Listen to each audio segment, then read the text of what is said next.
ইতি বদ যদি বিপরীত ভাবনা ত্যাজক মনন যোগ্যতা মননাভিনিবেশ সস্যাতাম ততশ্চ শুদ্ধ ধান ঈশা ভক্তি উপাসনা দ্বারা লভ্যত ইতি।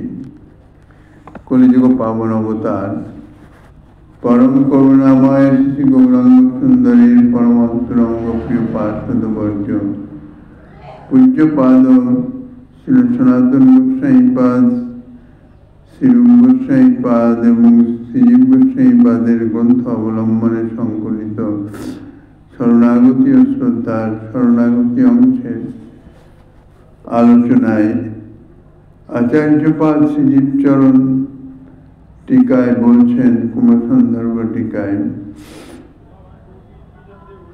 সাক্ষাৎভাবে ভগবানকে হৃদয়ে দর্শন করতে হলে তিনটি প্রধান বিষয়কে অবলম্বন করতে হবে।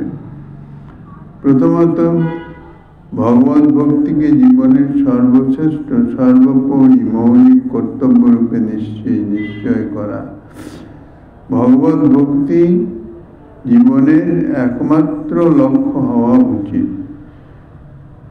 দ্বিতীয়ত, ভগবত অভিনিবেশের বিঘাতক সমস্ত বিরুদ্ধ ভাবনাকে দৃঢ়ভাবে পরিত্যাগ করা। ইতিপূর্বেই আলোচিত হয়েছে, আমাদের মন কখনো চিন্তা শূন্য থাকে না, ভাবনা শূন্য থাকে না। কোনো না কোনো ভাবনা সদা সর্বদাই আমাদের মনে বিচরণ করে। এখন সেই যে ভাবনাগুলি, সেই ভাবনাগুলি নিত্য অনিত্য দু রকমের বিভক্ত। বেশিরভাগ যে সমস্ত বিষয়ে আমাদের আসক্তি, সেই সমস্ত বিষয়ের প্রাকৃত জগতের বিষয়ের কথাই আমাদের চিত্তে সদা সর্বদা বিদ্যমান হয়, সদা সর্বদাই তাহাই বিচরণ করে।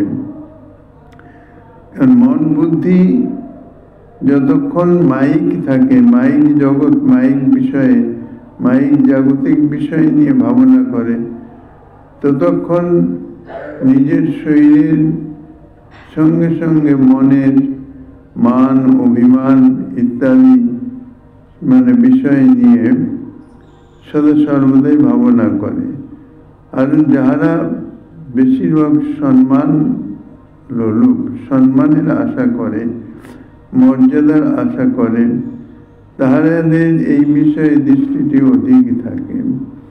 যার জন্যে ভগবান শ্রী গৌরাঙ্গ সুন্দর তিনি হরিনাম করবার, কলিযুগের যে মুখ্য ধর্ম হরিনাম গ্রহণ, হরিনাম কীর্তন, ইহার প্রথমেই বলেছেন তিনাদপি শুনিছেন, তিন অপেক্ষাও নিচু হয়ে হরিনাম করতে হবে।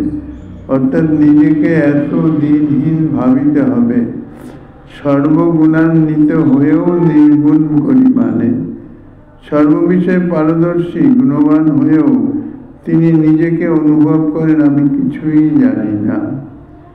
যদি মনে ওই অনুভব থাকে যে আমি কিছুই জানি না, কিছুই আমার সামর্থ্য নেই, সর্ববিষয়ে অসামর্থ্য, তাহলে তাহার মনে কখনো সম্মানের আশা জাগে না। আর এই একটি বিষয়, বিশেষ বিষয়, যাহা সদা সর্বদাই মনে বিচরণ করে, যে সদা সর্বদাই মনে যে কর্তৃত্ববোধ, কর্তৃত্ববোধকে সর্বতাভাবে বিসর্জন দিতে হবে। কারণ কর্তৃত্ববোধটা হচ্ছে মাইক এবং সর্বথা অসত্য। কারণ এই জগতের সর্ববিধ বিষয়ের কর্তা হচ্ছে শ্রী ভগবান। সেই জন্যে মনে যে অভিনিবেশ সদা সর্বদা ভগবত বিষয়ে থাকা চাই। যে কোনো বিষয় যা চিন্তা করতে হবে, যা বিচার করতে হবে, যে মনে আমি কি চিন্তা করছি, ভগবানের চিন্তা করছি না মাইক জগতের চিন্তা করছি, আমার দেহ ইন্দ্রিয় সম্বন্ধে চিন্তা করছি। এই জন্যে ভগবত অভিনিবেশ এগুলি দেহ ইন্দ্রিয়ের সম্বন্ধনীয়, মাইক জগতের সম্বন্ধনীয় যাহা কিছু ভাবনা, সমস্ত কিছুই ভগবত অভিনিবেশের বিঘাতক, অর্থাৎ ভগবত চিন্তা করা নাই। যতটুকু সময় আছে যাহা আমরা ভাবনা করি ভগবত লীলা, ভগবত কথা, ভক্ত চরিত্র, সেই সম্বন্ধে চিন্তা করা উচিত। অভিনিবেশ, মনের যে আবেশ, আবেশটি ভগবত সম্বন্ধনীয় হওয়া উচিত। আর এই ভগবত অভিনিবেশের বিঘাতক সমস্ত যে ভাবনা, বিরুদ্ধ ভাবনা, তাকে দৃঢ়ভাবে পরিত্যাগ করা। দৃঢ়ভাবে পরিত্যাগ অর্থাৎ মনে চিন্তা করে সদা সর্বদাই মনের উপর লক্ষ্য রাখতে হবে যে আমি কি বিষয়ে ভাবছি, জাগতিক কোনো বিষয় নিয়ে না পারমার্থিক। যখনই দেখা যাবে মন জাগতিক বিষয়ের ভাবনা করছে, সঙ্গে সঙ্গে তা অত্যন্ত দৃঢ়তার সঙ্গে তাকে ত্যাগ করতে হবে। তাকে ত্যাগ করতে হবে মানে ভগবত ভাবনাকে সেখানে আনতে হবে। কারণ মন তো চিন্তা শূন্য থাকবে না। ভগবত ভাবনা, তখনই ভগবত চিন্তা করতে হবে। ভগবানের কোনো রূপের রূপ দর্শন, ভগবানের কোনো গুণের কথা, কোনো মহিমার কথা, ভগবত কথা যাহা কিছু শ্রুত হয় সেই সব কথার কোনো কথা ইত্যাদি মনে আনতে হবে। তাহা মনে আসলে তখন ভগবত বিরুদ্ধ অভিনিবেশ অর্থাৎ বিরুদ্ধ ভাবনা, মাইক জাগতিক ভাবনা শুনে যাবে। যতক্ষণ না ভগবত চিন্তা মনে আনা যাচ্ছে ততক্ষণ মাইক বস্তুর চিন্তা ভাবনা মনে বিরাজ করবেই। এখানে কোন রকম উপরোধ অনুরোধের অপেক্ষা থাকলে চলবে না। কোন রকম চিন্তা ভাবনা অর্থাৎ ভগবত চিন্তা ব্যতীত অন্য কোনো চিন্তা, সে যেহেতু যত বড় গুরুত্বপূর্ণই হোক না কেন, মাইক জগতের কোনো চিন্তাই ভাবনা করা যাবে না। ভগবত অভিনিবেশ, ভগবানের চিন্তা করতে হবে। আর তৃতীয়ত হচ্ছে ভগবত অভিনিবেশ উপযোগী ভগবানের স্মরণ মননযোগ্য পরিবেশ প্রস্তুত করে অভিনিবেশ যুক্ত ভজনে দৃঢ়ব্রতী হওয়া। এই যে পরিবেশ, পরিবেশের একটি অপেক্ষা আছে। দেশ, কাল, পাত্র, তিনটে বিষয়ের মধ্যে দেশ হচ্ছে অভিনিবেশ। আমি কোথায় আছি, কোন স্থানে অবস্থান করিতেছি। সাধারণত ভগবত ধামে বা কোনো পুণ্যক্ষেত্রে, কোনো তীর্থক্ষেত্রে সেই সব স্থানে যদি অবস্থান করা যায় তাহলে সেই সব স্থানে স্বাভাবিকভাবেই ভগবত অভিনিবেশ উপযোগী, ভগবানের স্মরণের উপযোগী বিষয়গুলি অধিক রূপে বিরাজমান থাকে। তাই সেগুলি অত্যন্ত সহজেই স্মরণ মনন করা যায়। কেননা ভগবত ধামে অবস্থান করলে ভগবত বিগ্রহ, ভগবত মন্দির, ভগবত ভক্তগণ তাহাদের অতি সহজভাবে স্বাভাবিকভাবে দর্শন হয়ে যায়। ভগবত কথা সদা সর্বদাই কীর্তন হইতেছে এবং সেগুলি কর্ণে প্রবেশ করে, সেগুলি বিষয়ে ভাবনা অত্যন্ত সহজ সুলভ হয়। এই জন্য ভগবত ধামে অবস্থান এ বিষয়ে একটি বিশেষ সহায়ক। তাহলে মোটামুটি দেখা গেল যে ভগবানকে যদি হৃদয়ে দর্শন করতে হয় অর্থাৎ ভগবত সাক্ষাৎকার লাভ করতে হয়, ভগবান আমাদের থেকে দূরে নেই, তিনি অন্তরেই বিরাজমান অন্তর্যামী রূপে। তবু আমরা ভগবানকে পাই না। ভগবানকে খোঁজার জন্য বাইরে দৌড়ই। ভগবান বাইরে কোথাও নাই, অন্তরেই আছেন। সেই যে অন্তরে ভগবত, হৃদয়ে ভগবত দর্শন, হৃদয়ে ভগবত দর্শন করতে হলে এই তিনটি বিষয়ে বিশেষভাবে অর্থাৎ যত্ন সহকারে তিনটি বিষয়কে রক্ষা করতে হবে। প্রথমত ভগবত ভক্তি জীবনের একমাত্র কর্তব্য, অন্য যাহা কিছু তাহার আনুষঙ্গিক মাত্র। অর্থাৎ অন্য যাহা কিছুকে আমরা কর্তব্য বলে মনে করিতেছি তাহা ভগবত ভজনের অনুকূলতা অনুকূল হবে, তাদৃশ বিষয়কে আমরা কর্তব্য বলে গ্রহণ করতে পারি। অর্থাৎ ভগবত ভক্তি সংযুক্ত, ভগবত ভক্তির সঙ্গে সংযুক্ত সংস্পর্শ বিষয়কে কর্তব্য বলে মনে করতে পারি। কিন্তু ভগবত ভক্তি বা ভগবত সম্বন্ধ শূন্য যাহা তাহাকে কোনরূপই কর্তব্য বলে মনে করা যাবে না। কাজেই প্রথমেই ভগবত ভক্তিকে জীবনের সর্বশ্রেষ্ঠ সর্বোপরি মৌলিক কর্তব্য, এছাড়া দ্বিতীয় আর অন্য কর্তব্য নাই। যে কোনো পরিস্থিতি হোক না কেন, যে কোনো বাধা বিঘ্ন ইত্যাদি হোক না কেন, আমাদের মন বুদ্ধি সমস্ত মায়ার ত্রিগুণে রঞ্জিত। ইহার তালে যদি চলতে দেওয়া হয় তাহলে একেবারে সর্বনাশ করে ছেড়ে দেবে। কখনোই ভগবত ভক্তি জগতে প্রবেশ করতে চায় না।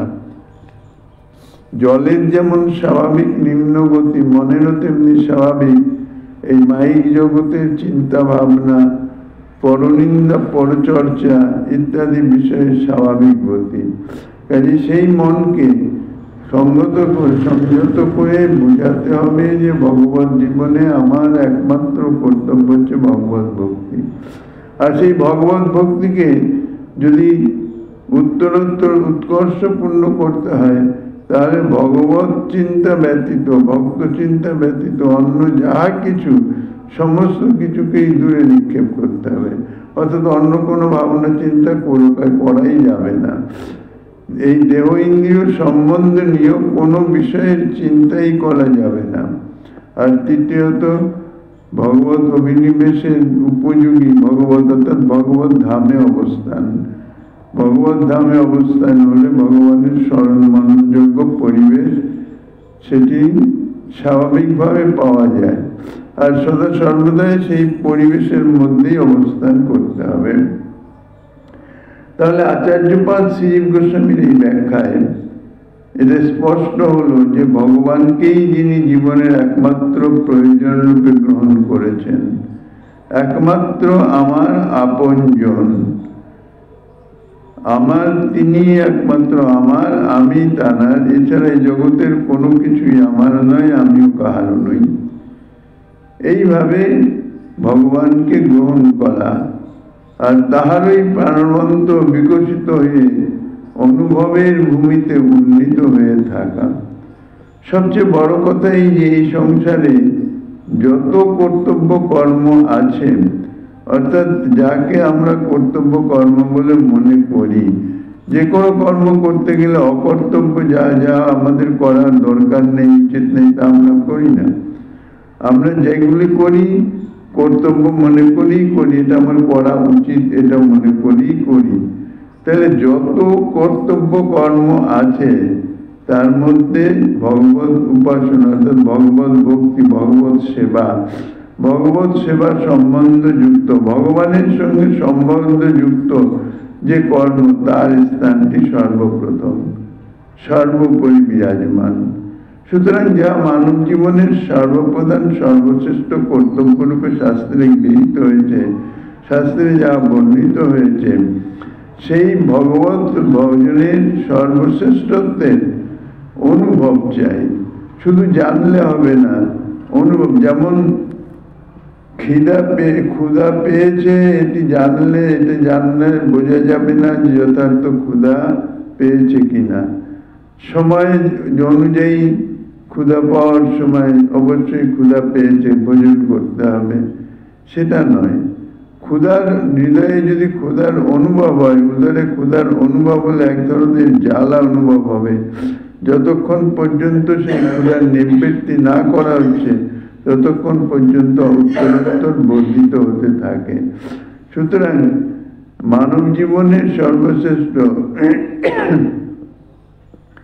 এই যে ভগবত ভজন, ইহারও ঠিক তাদৃশ অনুভব হলে, যদি ভগবত ভজন সর্বশ্রেষ্ঠ, ভগবত ভজনই আমার একান্ত কর্তব্য, এটি যদি অনুভবে আছে একবার, তাহলে কি হবে? অনুকূল প্রতিকূল বিষয় সম্পর্কে অতি স্বচ্ছন্দে নির্ণয় করা যাবে, নিশ্চয় করা যাবে কোনটি ভগবত ভজনের অনুকূল, কোনটি প্রতিকূল। কেননা ভগবত ভজনের লালসারূপ ক্ষুধা যখন হৃদয়ে জাগরিত হয়, সেই ক্ষুধা নিবৃত্তির জন্য চেষ্টা হয়। ক্ষুধা নিবৃত্তির জন্য চেষ্টা করতে গেলেই তখন দেখা যাবে পরিষ্কার, যাহাতে এই ভগবত ভজনের উৎকর্ষতা লাভ না হচ্ছে, ভজনের সহযোগী না হচ্ছে, তাহাই হচ্ছে ত্যাগের বস্তু, অর্থাৎ তাহা প্রতিকূল বস্তু। কাজে অনুকূল প্রতিকূল বিষয়ে নিশ্চয় করাটা নির্ভর করছে কতটা ভগবত ভজনের শ্রেষ্ঠত্বের অনুভব হৃদয়ে হয়েছে, এবং জীবনে পালন করা আর কোনো কঠিন মনে হয় না। যদি সেটি অনুভব হয় যে ভগবত ভজনই একমাত্র আমার কর্তব্য, এটা অনুভব হওয়া চাই, জানলে হবে না। জানলে সেটি কার্যে পরিণত করা কঠিন। ক্ষুধা পেয়েছে, ক্ষুধা পাওয়ার সময় হয়েছে এটি জানলাম, তাহাতে ক্ষুধার প্রতি ভোজ্য দ্রব্যের প্রতি তাদৃশ আকর্ষণ জন্মায় না। আর ক্ষুধার অনুভব যদি হয় উদরে, তাহলে ওই যে এক জ্বালা শুনি হয়।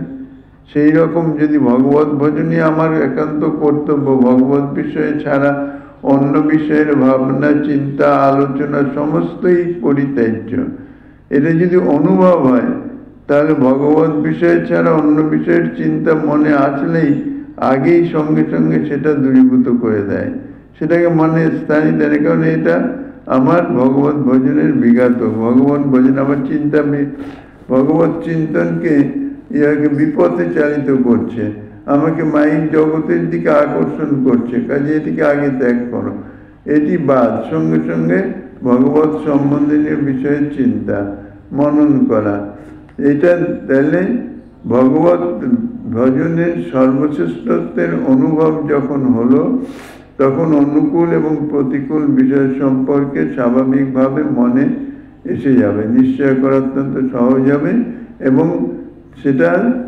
পালন করা অর্থাৎ ভগবত অনুকূল বিষয়ের সঙ্গে সঙ্গে গ্রহণ করা এবং প্রতিকূল বিষয়ের আভাস পাওয়া মাত্রই তাকে দূরে বর্জন করা, এইটাতে এটা অতি সহজেই মনে হবে।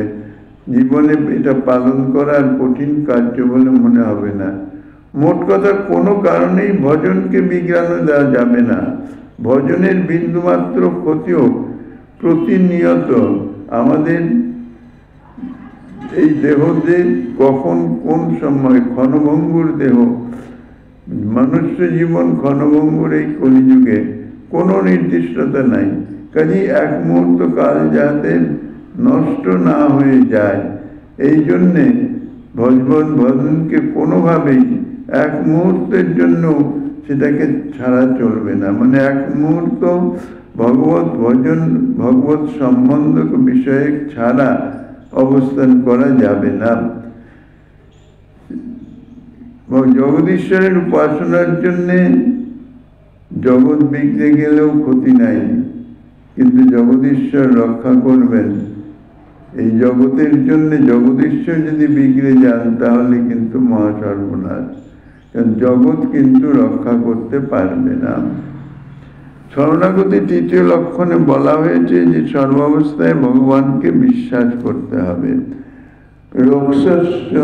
রক্ষিষ্যতি বিশ্বাস, প্রভু নিশ্চয় রক্ষা করবেন।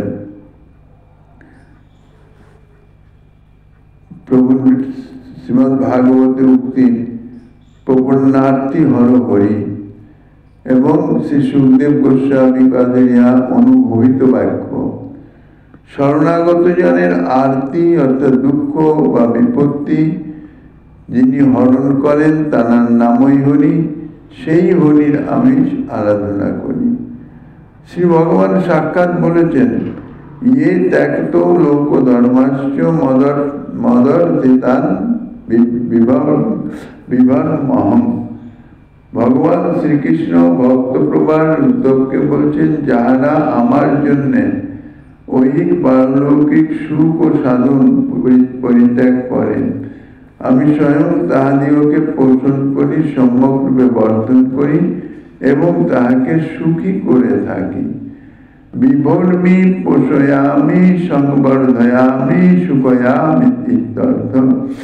টিকাতে বলছেন যে আমি তার বিভর্মি অর্থাৎ তাহাকে বর্ধিত করি, তাহাকে রক্ষা করি, পোষয়ামি তাহাকে পালন করি, পোষণ করি, এবং সংবর্ধয়ামি তাহাকে বর্ধিত করে তাহাকে সুখী করে থাকে, সুখয়াম ইত্যর্থ। ভগবানের উপাসনার জন্য সর্ববিষয় সম্পদ ও যাবতীয় পদার্থ, এমনকি মাইক বন্ধু বান্ধবগণকে পর্যন্ত পরিত্যাগ করে সকলের উপর আশা ভরসা না রেখে একমাত্র ভগবানের অভয় চরণে শরণাগত হওয়া, ইহাই হচ্ছে যুক্তিসিদ্ধ এবং সঙ্গত। কিন্তু মাতৃশজীব সে রাস্তা দিয়েই যাবে না।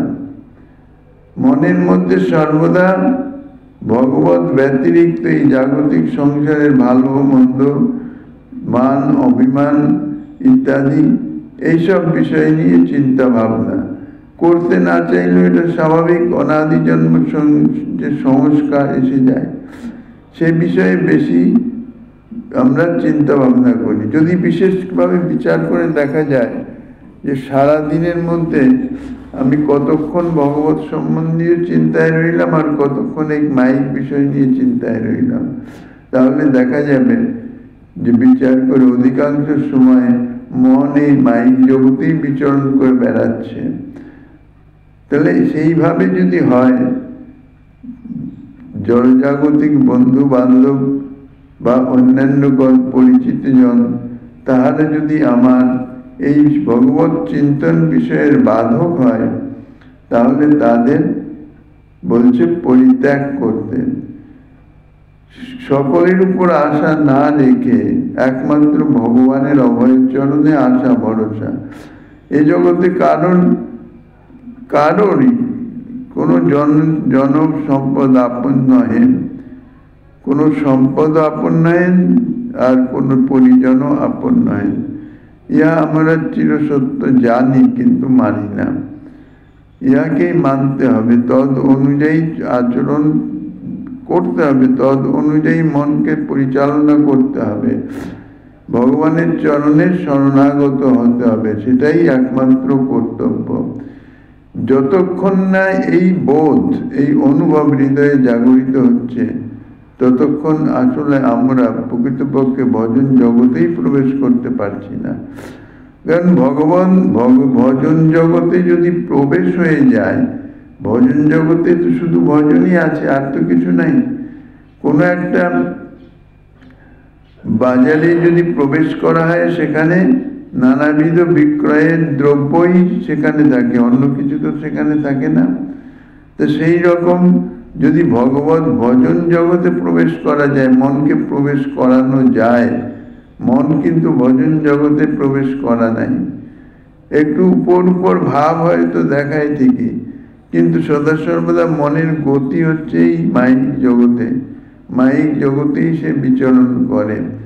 এই জন্যেই বলছেন অতীব যত্ন সহকারে ভগবত চরণে শরণাগত হওয়া এবং ভগবত ভিন্ন অন্য কেহ কাহার উপর বিন্দুমাত্র আশা ভরসা করা উচিত নহে। যদি এইভাবে মনকে পরিচালনা করা যেতে পারে, তাহলে কি হবে? হৃদয়ে জাগ্রত হবে, মনে হবে যে যাই কিছু ঘটে থাকুক ভগবানের ভজনকে বিগড়ানো যাবে না। যাই কিছু ঘটছে সবই ভগবত ইচ্ছায় হচ্ছে, সবই ভালো, আমার ও বিষয়ে চিন্তা করবার ভাবনা করবার কোনো প্রয়োজন নাই। আমি ভগবানের ভজন করব, ভগবত চিন্তা করব। ভজনের তো কোনো বিশেষ কোনো পরিশ্রমকারীর কথাও নয়। ভগবত শ্রবণ, ভগবত কথা শ্রবণ, কীর্তন, স্মরণ, মনন সবই তো ভগবত ভজন।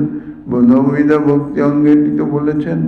কাজেই যে কোনো না কোনো ভজন সদা সর্বদাই, অর্থাৎ ভগবতের সঙ্গে সম্বন্ধ সদা সর্বদাই জুড়ে রাখতে হবে।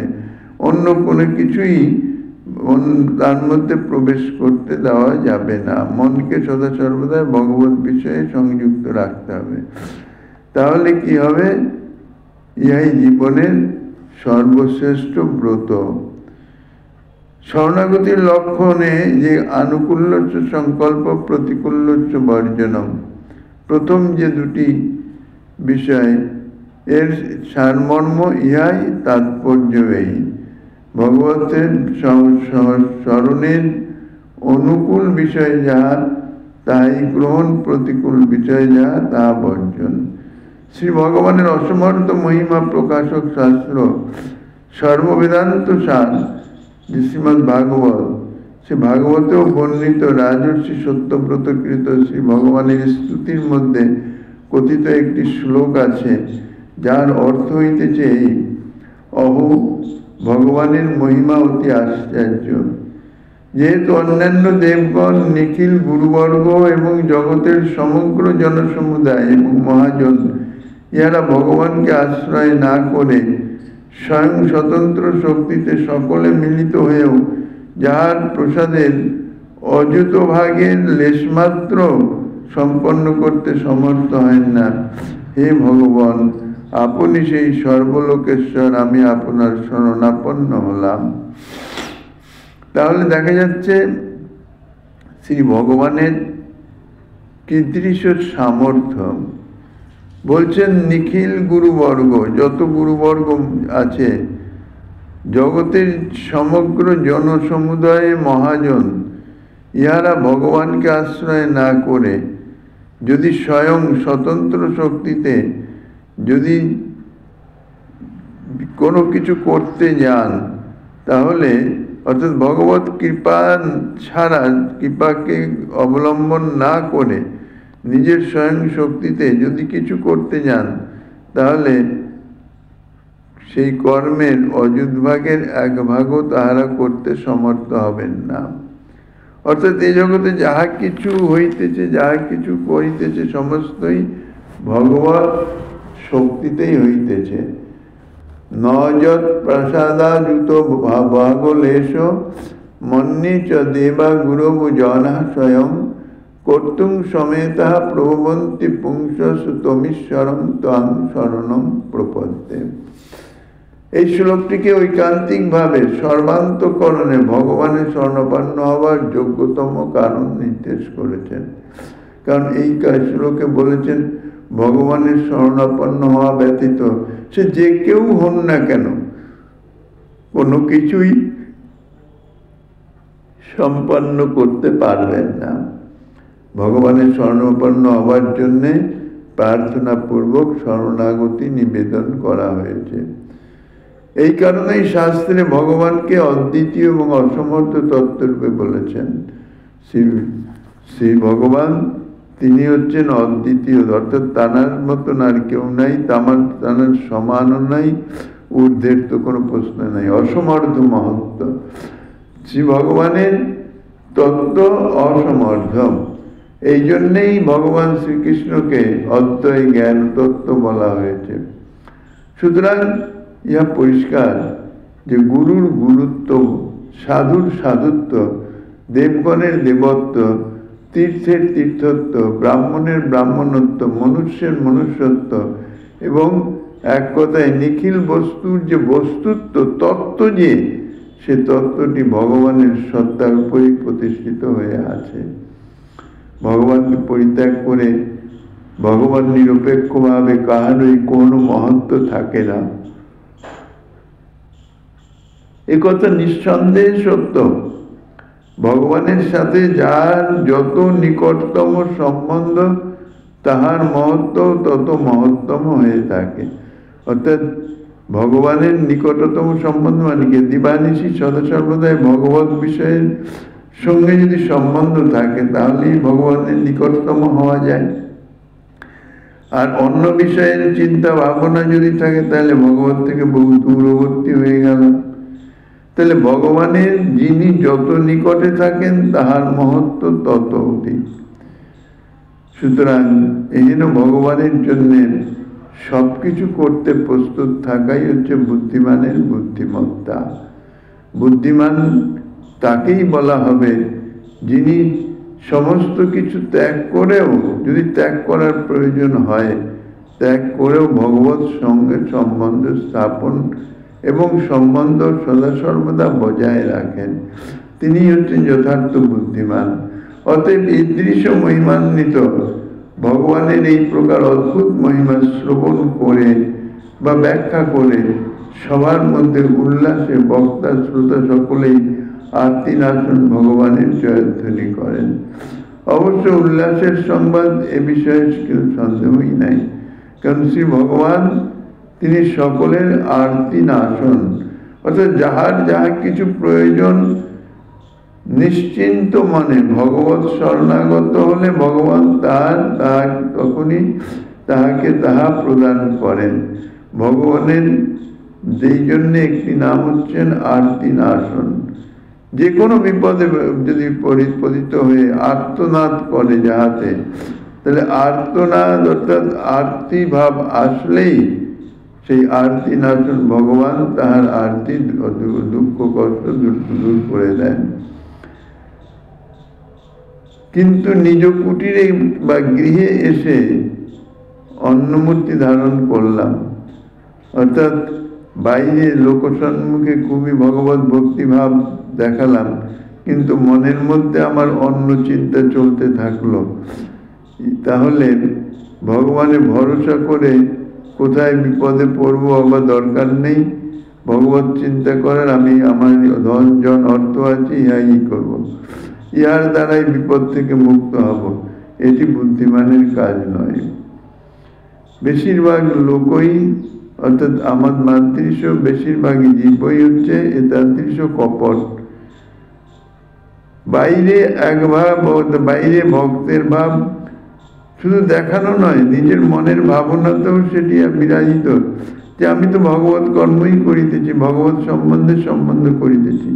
কিন্তু একটু বিশেষভাবে গভীরভাবে যদি চিন্তন করা যায়, তাহলে দেখা যায় যে মন আমার ভগবত সম্বন্ধে কতক্ষণ বিচরণ করছে, আর ভগবত অতিরিক্ত অন্য বিষয়ে জাগতিক বিষয়ে বা কতক্ষণ বিচরণ করে।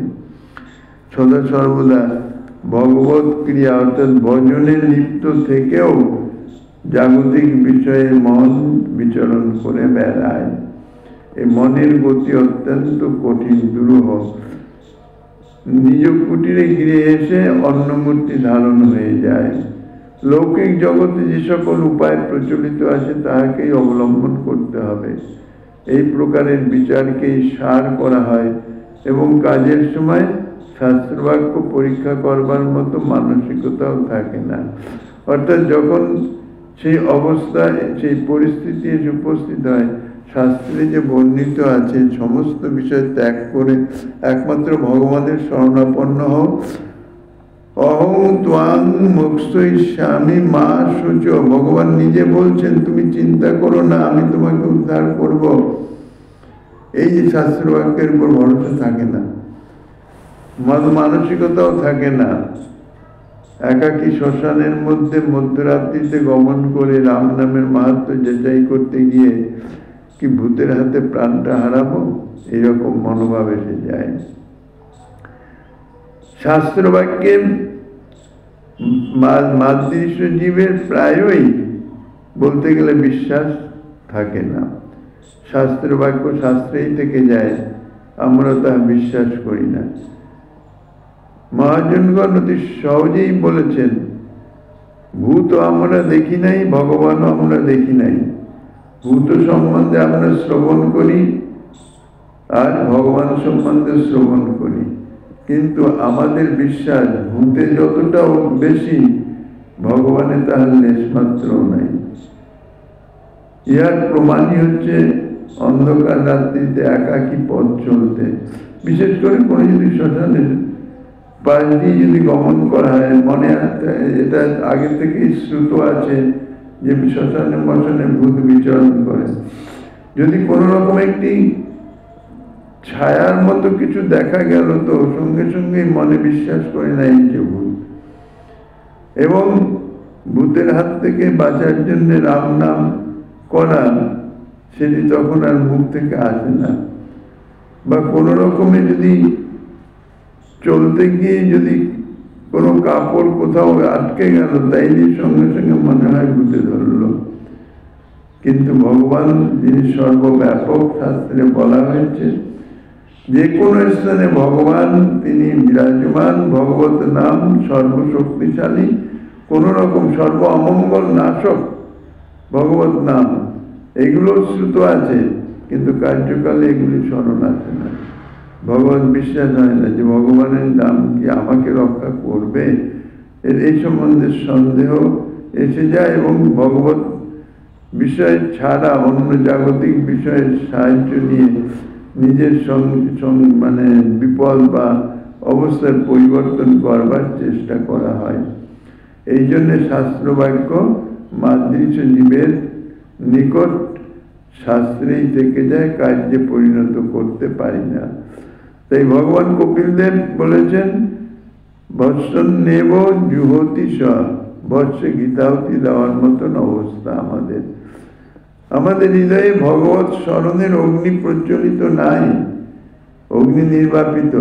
মধ্যে মধ্যে ভগবত বিষয়ে চিন্তা করলাম বা ভগবত কথা শ্রবণ করলাম, যতক্ষণ এই ভগবত কথা শ্রবণ করিতেছি ততক্ষণ, কিন্তু অগ্নি প্রজ্বলিত হয় না। অগ্নি প্রজ্বলিত হলে তার তো বিরাজমান থাকবে, অর্থাৎ সেই কথা শ্রবণের যতক্ষণ ততক্ষণ, যেই শ্রবণ শেষ হয়ে যাবে সঙ্গে সঙ্গে যে ভাবনা পূর্বে সেই ভাবনাই হৃদয়কে অবলম্বন করে থাকে। যাই হোক, উপরোক্ত শাস্ত্র বাক্য বা ভগবানের বাক্যে আমি যদি কার্যত বিশ্বাসই না করি, তাহলে ভগবান আমাকে তার প্রিয় ভক্ত বলে পালন পোষণ করবেন কেন? কিংবা সংসার সাগর পার করবার জন্য ভগবান অগ্রসর হয়ে আমাকে কৃপা করতে আসবেনই বা কেন? আমি তো তাঁর কথা, শাস্ত্র বাক্য ভগবানের কথা, যাকে বলা হয় অপৌরুষীয়, ভগবানের নিজস্ব কথা, তাই শাস্ত্রে বর্ণিত হয়। তাহলে ভগবানের কথাই যদি আমি বিশ্বাস না করি, বিশ্বাস করে না চলতে পারি, তাহলে ভগবান আমাকে রক্ষা করবেন কেন? কি প্রয়োজন তার? সংসার সাগর পার করবার জন্য ভগবান আমাকে অগ্রসর হয়ে কৃপা করে পার করবেন কেন করবেন? বলার সময় তো খুব বলা হয় ভগবান আমাকে কৃপা করেন, সংসার সাগর থেকে পার করে দেন, কিন্তু কার্যক্ষেত্রে ভগবানের নামও তখন গ্রহণ করি না। সুতরাং ভগবানের কৃপা পেতে হলে আগে সর্বাগ্রে ভগবানের দাস হতে হবে, তাহার ভক্ত হতে হবে। তার ভক্ত হলে অবশ্যই তাহাকে আমাদের বিশ্বাস করতে হবে, তার কথায় বিশ্বাস করতে হবে। আমরা একজন ব্যক্তিকে যত বিশ্বাস করি, ভগবানকে তত বিশ্বাস করি না। তিনি নিশ্চয়ই অবশ্যই আমাকে রক্ষা করবেন, এর কোনো প্রকার অন্যতা হতে পারে না। এটা দৃঢ় বিশ্বাস এবং পরিপূর্ণ আস্থা স্থাপন করতে হবে। ভগবানকে বিশ্বাস করবার আরেকটি বড় কারণ হচ্ছে ভগবান তিনি সত্য স্বরূপ। ভগবানকে সত্য স্বরূপ বলা হয়েছে, তিনি যা কিছু বলছেন সবই সত্য। ভগবান সদা সর্বদাই সত্যবাদী, তার কোনো কিছুই মিথ্যা নয়, অসত্য নয়। যাই জন্য তার ভগবানের নামই হচ্ছে সত্য, তিনি মিথ্যাবাদী। একথা অর্থাৎ ভগবানের কথা ব্যর্থ, একথা মনে চিন্তা করাও মহাপাপ, অপরাধজনক। এই জন্য ভগবান সত্যবাদী। ভগবানকে সর্বদা বিশ্বাস করে ভগবানের স্মরণ মননে সদা সর্বদাই অবস্থান করতে হবে। রক্ষিষ্য তিথি বিশ্বাস, এই বিশ্বাস যে তিনি আমাকে সর্বক্ষেত্রে অবশ্যই রক্ষা করবেন, এর কোনো রকম অন্যতা হবার নয়। এর সম্বন্ধে আরো যাহা কিছু আস্বাদন শ্রীমৎ মহাপ্রভু গিরিধারীর কৃপায় আগামীকাল আস্বাদনের বাসনা রেখে